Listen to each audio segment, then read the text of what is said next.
PCS inter college Amauli बस्ती के actual study में आप सभी छात्र छात्राओं का स्वागत है। आज हम सभी क्लास 9th के साइंस में फिजिक्स के पहले पार्ट गति, जिसे अंग्रेजी में मोशन कहते हैं, इसका अध्ययन करेंगे। इसका अध्ययन करने से पहले सर्वप्रथम हम यह जानें कि गति है क्या।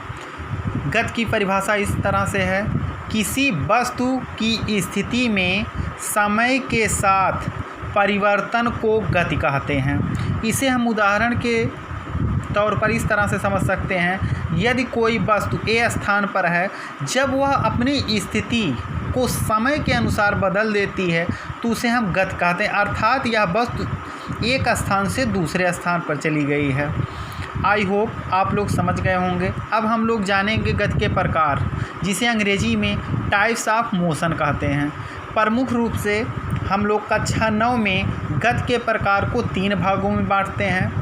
पहला है सरल रेखीय गति, जिसको हम लोग अंग्रेजी में सिंपल लाइनर मोशन कहते हैं। इसे हम इस तरह से समझ सकते हैं, जैसे मान लिया यदि कोई वस्तु एक स्थान पर है, यदि वह सीधी रेखा में गति करती है तो हम कहते हैं कि वह सरल रेखीय गति में है।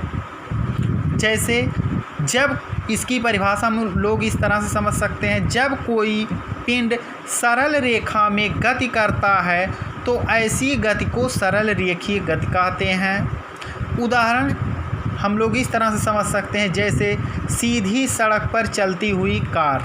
अब उसके बाद हम लोग जानेंगे नंबर 2 वृत्तीय गति, जिसे हम लोग अंग्रेजी में सर्कुलर मोशन कहते हैं। जब कोई पिंड वृत्तीय मार्ग पर गति करता है तो उसे हम वृत्तीय गति कहते हैं। जैसे सूर्य के चारों ओर पृथ्वी की गति, अर्थात जब कोई गति वृत्ताकार यानी गोल के आकार में होता तो हम कहते हैं कि वह वृत्तीय गति है।